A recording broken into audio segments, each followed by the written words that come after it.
Hello നമസ്കാരം, എല്ലാവർക്കും challenger ആപ്പിലേക്ക് സ്വാഗതം. ഞാൻ അനന്തു. അപ്പോ ഇന്ന് നമ്മൾ ഡിസ്കസ് ചെയ്യാൻ പോകുന്ന ടോപ്പിക് എന്ന് പറയുന്നത് ലോക ചരിത്രത്തിന്റെ ഭാഗമായി നമ്മൾ നിങ്ങളുടെ സിലബസിൽ നോക്കിക്കഴിഞ്ഞാൽ നദീതട സംസ്കാരങ്ങൾ എന്ന് പറയുന്ന ഒരു ഭാഗത്തെ കുറിച്ചാണ് ഇന്ന് നമ്മൾ ഡിസ്കസ് ചെയ്യുന്നത്.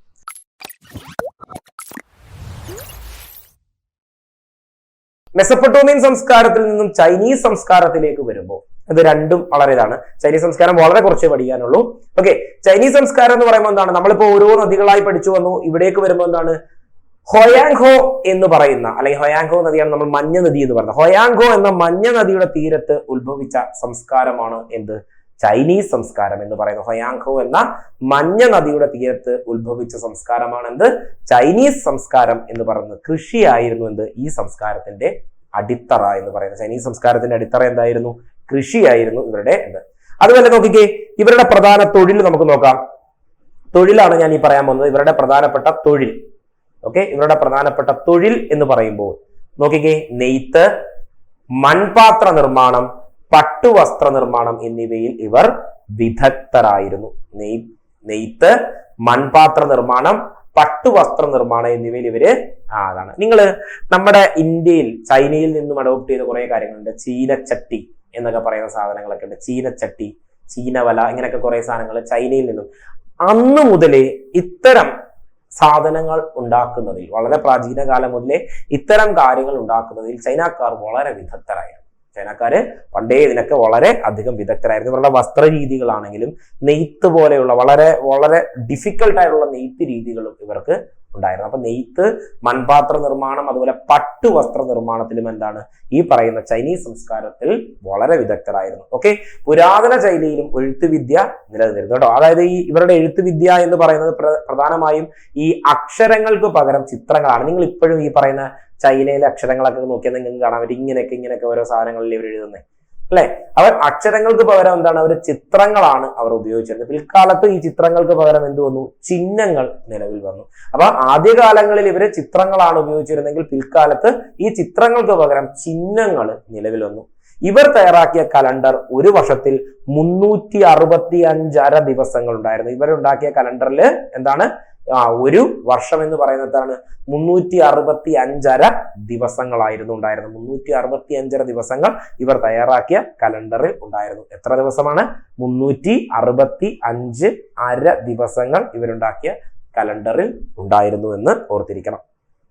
ഇനി നമുക്ക് ഇതിന്റെ രണ്ടിന്റെയും കൂടെ ഒരു സംഗ്രഹം നോക്കിക്കഴിഞ്ഞാൽ, മെസപ്പൊട്ടോമിയൻ സംസ്കാരവും നമ്മൾ കഴിഞ്ഞ സെഷനിൽ പഠിച്ച ഈജിപ്ഷ്യൻ സംസ്കാരവും അതുപോലെ ചൈനീസ് സംസ്കാരവും, ഇവരെല്ലാം എന്താണ്, വെങ്കലത്തിൽ നിർമ്മിച്ചിരുന്ന ഉപകരണങ്ങൾ വ്യാപകമായി ഉപയോഗമുള്ളവരായിരുന്നു. വെങ്കലത്തിൽ നിർമ്മിച്ച അതൊക്കെയാണ് മെസപ്പൊട്ടോമിയൻ സംസ്കാരക്കാരായിക്കോട്ടെ, ഈജിപ്ഷ്യൻ സംസ്കാരക്കാരായിക്കോട്ടെ. അപ്പൊ ഞാൻ പറയുന്നു, സിന്ധു നദീതട സംസ്കാരത്തേക്ക് നമ്മൾ വരുമ്പോൾ നമ്മൾ പറഞ്ഞു കലപ്പകൾ അവർ ഉപയോഗിച്ചു, ഉഴുതുമറിച്ചു. രാജസ്ഥാനിലെ മേഖലകളിൽ നിന്നാണ് ഇവർ ഉഴുതുമറിച്ച് കൃഷി ചെയ്തിരുന്നു സിന്ധു നദീതട സംസ്കാരക്കാർ എന്ന് നമ്മൾ പറഞ്ഞു. അവിടെ നമ്മൾ ഡിസ്കസ് ചെയ്തൊരു പോയിന്റ് ഉണ്ട്, കലപ്പകൾ അതായത് കളിമണ്ണ് കൊണ്ട് നിർമ്മിച്ച് മിനുസപ്പെടുത്തിയ കലപ്പകൾ ഈ പ്രദേശത്ത് നിന്നും കിട്ടിയിട്ടുണ്ട് എന്നാണ് ഞാൻ പറഞ്ഞത്. അപ്പൊ അവിടെ എന്താണ്, അവിടെ പൊതുവെ വെങ്കല ഉൽപ്പന്നങ്ങളുടെ ഒരു ഉപയോഗം നമുക്ക് വളരെയധികം കാണാൻ സാധിക്കുന്നില്ല. എന്നാൽ മെസപ്പൊട്ടോമിയൻ സംസ്കാരത്തിലേക്ക് വന്നാലും ഈജിപ്ഷ്യൻ സംസ്കാരത്തിലേക്ക് വന്നാലും ചൈനീസ് സംസ്കാരത്തിലേക്ക് എന്താണ്, വെങ്കലത്തിൽ നിർമ്മിച്ച ഉപകരണങ്ങളുടെ വ്യാപകമായ ഉപയോഗം ഉള്ളവരായിരുന്നു. അതിനെല്ലാം ഈ സംസ്കാരങ്ങളെയെല്ലാം നമ്മൾ പൊതുവെ എന്താണ്, വെങ്കലയുഗ സംസ്കാരങ്ങൾ എന്ന് പറയുന്നു. അപ്പൊ വെങ്കലയുഗ സംസ്കാരങ്ങളിൽ ഉൾപ്പെട്ടിട്ടുള്ളത് മെസപ്പൊട്ടോമിയൻ സംസ്കാരം, ഈജിപ്ഷ്യൻ സംസ്കാരവും ചൈനീസ് സംസ്കാരവുമാണ് പ്രധാനമായും എന്നത് വളരെ ഇമ്പോർട്ടന്റ് ആയിട്ട് നിങ്ങൾ ഓർത്തിരിക്കേണ്ട കാര്യമാണ്. ഓക്കെ, അപ്പൊ നിങ്ങളിപ്പോ ചെയ്യേണ്ട ഒരു കാര്യം എന്താണ്, ഞാൻ ഈ പറഞ്ഞ സിന്ധു നദീതട സംസ്കാരം വളരെ ഇമ്പോർട്ടന്റ് ആണ്, ഈജിപ്ഷ്യൻ സംസ്കാരം വളരെ വളരെ ഇമ്പോർട്ടന്റ് ആണ്, മെസപ്പൊട്ടോമിയയും ചൈനയും ഇമ്പോർട്ടന്റ് ആണ്. അതിൽ മെസപ്പൊട്ടോമിയക്ക് കൂടുതൽ പ്രാധാന്യം, ഞാൻ ഒന്നിനും പ്രാധാന്യം കൊടുക്കണമെന്നല്ല പറഞ്ഞത്. പക്ഷേ ഇത്തരം കാലഘട്ടം, അപ്പൊ നിങ്ങൾ ഇനി ഈ ഒരു ഇത് കഴിയുമ്പോൾ നിങ്ങൾ ഓർക്കേണ്ട രീതി എന്ന് പറഞ്ഞു കഴിഞ്ഞാൽ, നിങ്ങൾ ഒരു കോളം വരച്ചതിന് ശേഷം ഇങ്ങനെ ഓരോരോ കോളം വരയ്ക്കുക. ഒരു പേപ്പർ എടുത്ത് ഓരോ കോളം വരയ്ക്കുക. ഈ കോളങ്ങൾ വരച്ചിട്ട് നിങ്ങൾ എന്ത് ചെയ്യണമെന്ന് വെച്ചാൽ, എന്ത് ചെയ്യണം, ഇങ്ങനെ ഓരോ ഇത് വരച്ച് വെച്ചിട്ട് നിങ്ങൾ വീട്ടിൽ നിങ്ങളുടെ മുറികളിലോ കാര്യങ്ങളിലോ ഒക്കെ ഒട്ടിച്ചു വെക്കാൻ വേണ്ടി ഞാൻ പറയുന്നതാണ്. ഓരോ സംസ്കാരങ്ങൾ എഴുതുക, സംസ്കാരങ്ങൾ ഏതൊക്കെയാണെന്ന് എഴുതുക. അപ്പൊ സിന്ധു അല്ലെങ്കിൽ ഹാരപ്പ, ഈജിപ്റ്റ് ഇങ്ങനെ എഴുതുക. എന്നിട്ട് കൃഷി രീതികൾ, അതുപോലെ സംഭാവനകൾ, നിർമ്മിതികൾ, നിർമ്മിതികൾ. ഇനി മതപരമായ കാര്യങ്ങളുണ്ടെങ്കിൽ മതപരമായത് എന്ന് എഴുതുക.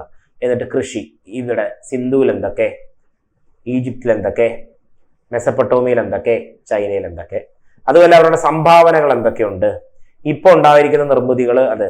പിന്നെ നിങ്ങൾക്ക് വേണമെങ്കിൽ എന്ത് എഴുതാം, വേണമെങ്കിൽ ഒബ്സർവേഷൻസ്, പ്രധാനപ്പെട്ട ഇതുമായി ബന്ധപ്പെട്ട ഒബ്സർവേഷനുകൾ നിങ്ങൾക്ക് വേണമെങ്കിൽ എഴുതാം. ഈ രീതിയിൽ എന്ത് ചെയ്യുക, ഇത് വളരെ എളുപ്പമായിട്ട് തീർക്കാവുന്ന ഒരു സിലബസ് ആണ് അത്, ഈ പറയുന്ന ഒരു ഭാഗം എന്ന് പറയുന്നത്. അപ്പോൾ നിങ്ങൾ അതിനെ അതേ രീതിയിൽ പഠിച്ചു പോകാമെങ്കിൽ വളരെ എളുപ്പമായിട്ട് നിങ്ങൾക്ക് ഇത് പഠിക്കാം. ഇത്രയും കാര്യങ്ങൾ മാത്രം അത്യാവശ്യം പഠിച്ചു വെക്കുക. കുറച്ചുകൂടെ ആഴത്തിൽ എന്താണ് ഏറ്റവും പ്രധാനപ്പെട്ട പോയിന്റുകളാണ് നമ്മൾ ഡിസ്കസ് ചെയ്തിട്ടുള്ളത്. അവ കുറിച്ച് ഞാൻ ഈ പറയും പോലെ തന്നെ അവരുടെ സംസ്കാരങ്ങൾ, നഗരങ്ങൾ, അവരുടെ പുതിയ സംസ്കാര രീതികളൊക്കെ, ഇപ്പൊ മെസപ്പൊട്ടോമിയൊക്കെ എടുത്തു കഴിഞ്ഞാൽ സംസ്കാര രീതികളെ കുറിച്ച് കുറച്ചുകൂടെ അറിയണമെന്നുണ്ടെങ്കിൽ തീർച്ചയായും സുമേറിയൻ, ബാബിലോണിയൻ, അസീറിയൻ, കാൽഡിയൻ, ഒരുപാട് ഡെപ്തിൽ പോകേണ്ട പ്രധാനപ്പെട്ട പോയിന്റുകൾ നിങ്ങൾക്ക് ഫൈൻഡ് ഔട്ട് ചെയ്ത് വെക്കാവുന്നതാണ് പരീക്ഷയ്ക്ക് പ്രിപ്പയർ ചെയ്യാൻ വേണ്ടിയിട്ട്. ഓക്കെ, അപ്പൊ ആ രീതിയിൽ പഠിച്ചു പോകാനായിട്ട് ശ്രമിക്കുക. ഓക്കെ, അപ്പൊ ഇന്നത്തെ ഈ ഒരു സെഷൻ നിങ്ങൾക്ക് മനസ്സിലായെന്ന് വിശ്വസിക്കുന്നു. വീണ്ടും കാണാം. Thank you.